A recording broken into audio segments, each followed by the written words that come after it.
Hello friends, welcome to your channel that is International Education.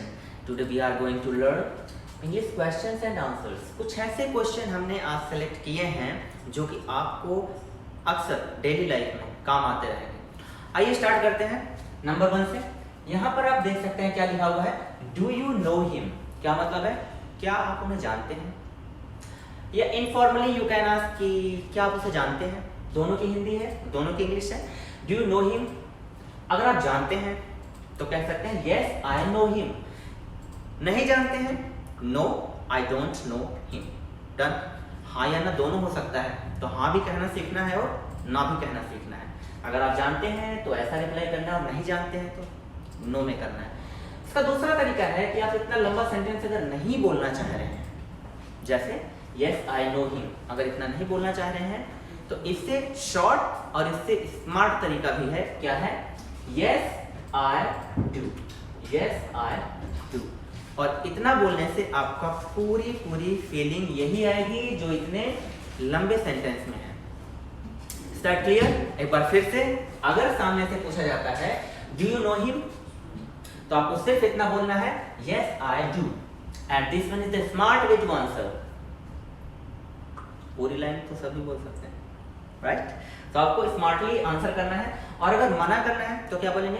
No I don't. सिर्फ इतना ही बोलना है, no I don't. Done. बाकी बातें हिंदी में बोला है। अच्छा, इसका फील कैसे आएगा, मैं हिंदी में एक बार बोल के दिखाता हूँ। मान लीजिए मैंने पूछा कि क्या आप उन्हें जानते हैं, तो हिंदी में भी आप बोलेंगे ऐसे, हाँ जानता हूँ, नहीं जानता हूँ, नहीं मैं नहीं जानता। सिंपल छोटी सी चीज बोलेंगे, लेकिन पूरा सेंटेंस रिपीट नहीं करते हम। जैसे हाँ मैं उसे जानता हूँ, ऐसा पूरा हिंदी में नहीं बोलते, तो फिर इंग्लिश में बोलने की क्या जरूरत है? ठीक है, इंग्लिश में भी हमें वैसे ही स्मार्ट आंसर करना है। Do you know him, yes I do, और मना करना है no I don't. Okay, next में आते हैं और हर जगह ये लगाना है हमें। व्हाट्स गोइंग ऑन हियर, इसका क्या मतलब है? क्या चलता है यहाँ पे, क्या हो रहा है? What's going on here. कैसे रिप्लाई करेंगे इसको? नथिंग स्पेशल, कोई खास नहीं, बस बैठे हैं, कुछ काम कर रहे हैं, रेगुलर वर्क कर रहे हैं, या फिर बातें कर रहे हैं। Simple. So nothing special. Do you like me, क्या आप मुझे पसंद करते हैं? पसंद करते हैं मीन्स पसंद करते हैं। Do you like me, yes I like you. देखिए कैसे आंसर लिखा हुआ है, ये एक जेनरिक वे में लिखा हुआ है, but in spoken language you can tell this answer like yes I do. Same ऊपर वाला यस आई डू। मना करना है तो नो आई डोंट। ठीक है, no I don't, yes I do. सबसे इजी है ये बोलना और सबसे स्मार्ट भी है ये बोलना, राइट? जो अभी स्मार्ट कन्वर्सेशन चलता है उसमें ज्यादातर यही यूज होता है, फुल सेंटेंस का यूज नहीं होता है। Next one is when will you गो, आप कब जाएंगे? व्हेन विल यू गो, आप कब जाएंगे? ठीक है, कैसे रिप्लाई करेंगे? आई गो बाय संडे। देखो यहाँ भी मैंने थोड़ा शॉर्ट में बोला है। कैसे? ये है आई अपोस्ट्रोफी और ये double L, that means I. इसको आई करके बोलना है। आई विल बोलना चाहते हैं, इट्स ओके, लेकिन स्मार्टली आप शॉर्ट में बोलना चाहते हैं तो इसको आई बोल सकते हैं। आई गो बाय संडे मतलब संडे तक जाऊंगा। अगर संडे को ही जाना है पक्का, तो आप इसको ऑन कर सकते हैं, आई गो ऑन संडे। बाई का मतलब होता है संडे तक मैं निकल जाऊंगा। ठीक है, उससे पहले भी हो सकता है लेकिन उससे बाद नहीं। Done. Can you hear me, वही क्या आप मुझे सुन सकते हैं, या आपको मेरी आवाज आ रही है? तो क्या बोलेंगे यहाँ पे? देखो यहाँ पे मना कर दिया। अब यहाँ पे आंसर आप देखो कैसे किया है, नो आई कांट। सेम यहाँ से देखो फील आ रहा है, नो आई कांट। और अगर इसको सोचिए, अगर यहाँ पे हाँ कहना होता, अगर इसे हाँ करना होता, यस आई कैन, बस इतना ही, yes I can. Yes I can hear you, इतना पूरा बोलने की जरूरत नहीं है। जब इतने से पूरी फीलिंग आ रही है तो एक्स्ट्रा सुपरफ्लुएंट सेंटेंस नहीं बनाना है। Done. Next one is where do you live, आप कहाँ रहते हो, आप बता दो। I live in Mumbai, I live in Delhi, I live in Burari Delhi, जहां पे रहते हो वहां बता सकते हैं। अगर हम छोटी सी इन और एट की बात करें, मैं हल्का सा अभी बता देता हूँ, उसके बाद जब प्रीपोजिशन चैप्टर स्टार्ट करेंगे तो वहां पर खूब डिटेल में इसे स्टडी करेंगे। एट आप कहाँ पे इस्तेमाल करते हैं? जब आप कोई छोटी जगह पे बताते हैं। इन जब कोई आप बड़ा शहर मेंशन करते हैं, ये तो हो गया सिंपली बात। अगर इसको ग्रामेटिकल हम अंदर जाकर देखें तो एट का मतलब होता है आप जब किसी एग्जैक्ट प्लेस को बताते हैं। एग्जैक्ट प्लेस मतलब मैं बिल्कुल एक एग्जैक्ट ऐसा प्लेस बताएं जहां पर वाकई हो, दैट इज एट। और इन का मतलब आप एक दायरा बताते हो कि मैं इस दायरे के अंदर में। अगर मैं कहूँ कि मैं दिल्ली में हूँ तो दिल्ली तो बहुत बड़ी है, अब दिल्ली में कहाँ, दैट इज बुराड़ी। तो मैं ऐसे बोलूँगा आई लिव एट बुराड़ी इन दिल्ली। हाय, समझ आ रहा है? और अगर बुराड़ी के अंदर में अगर आप कोई चीज मेंशन करना चाहते हैं तो ऐसे बोलेंगे आई एम एट इंडोनेशिया इन बुराड़ी, क्योंकि बुराड़ी की कंपैरिजन में एक कंपनी एक लिमिटेड जगह पे है। समझ में आ रहा है? तो जब आप एग्जैक्ट प्लेस को शो करते हैं तो एट से करेंगे, और अगर एक पूरे दायरे को शो करते हैं कि एरिया को, तो आप उसको इन से करते हैं। डन। इसके साथ हम अपने नेक्स्ट स्लाइड पे चलते हैं, वहां पर भी कुछ सेंटेंस आपके लिए बनाया हुआ है। So this one is your next slide.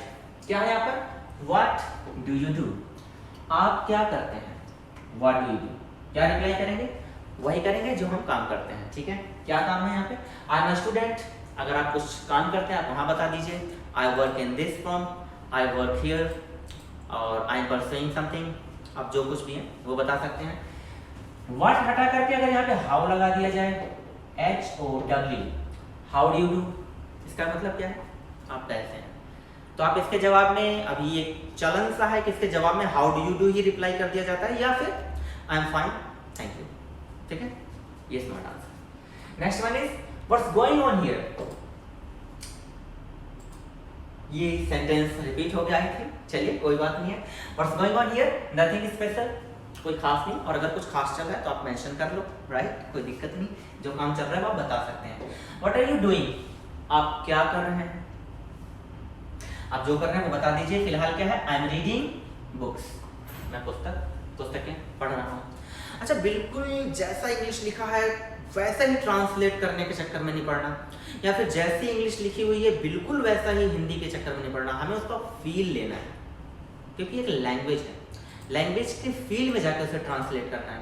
अगर बिल्कुल जैसा शब्द लिखा है और वैसा ही हम उसे ट्रांसलेट करने लगेंगे तो बहुत ही चीज़ें उल्टी की सीधी हो जाएंगी। फॉर एग्जाम्पल बताता हूँ, अगर आपने लिखना है कि मैं एक आम आदमी हूँ, मैं यहाँ पे कहीं पे लिख के दिखाऊँ, चलिए मैं बोल रहा हूँ मैं एक आम आदमी हूँ। ठीक है, सीधा सीधा शब्दों में गए और कोई कुछ भी समझ सकता है, क्योंकि डाइवर्सिटी तो है ही, जैसा माइंड वैसा ट्रांसलेट। ठीक है, कोई लिख रहा है यहाँ पे क्या, I am a common man. अब देखिए शातिर दिमाग, संता वाला, देखो मैं के लिए सीधा सीधा आई, हूं के लिए एम लगाया, आम के लिए ए के लिए आ लगाया, आम के लिए मैंगो लगाया, गलत है क्या? और आदमी के लिए मैं लगाया। अब बताओ सीधे सीधे ट्रांसलेट करना है, ऐसे बोलेंगे हम? ऐसे बोलेंगे क्या? I am a mango man? नहीं ना, नहीं बोलेंगे। तो सीधा सीधा हमें क्या करना है, ट्रांसलेशन पे नहीं जाना है, उसके फील को देखना है कि बोला क्या जा रहा है।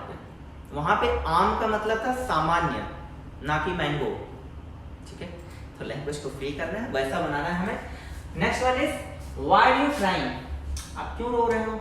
सिंपल सी बात है, देखो because I am upset, because I am sad, because I am missing my mom, I am missing my dad, जो रीजन है वो वहां पे मेंशन कर दीजिए। Next one, can you hear me, फिर से क्या आप मुझे सुन सकते हो? नो आई कैंट, नहीं मैं तो सुन सकता हूं, तो मैं ऐसे बोलूंगा yes I can, yes I can. Next one, are you there, मैं कॉल करता हूं आर यू देयर, अगर आप वहां पे हो तो मैं आ जाता हूं, लाइक तो कैसे करेंगे उसे?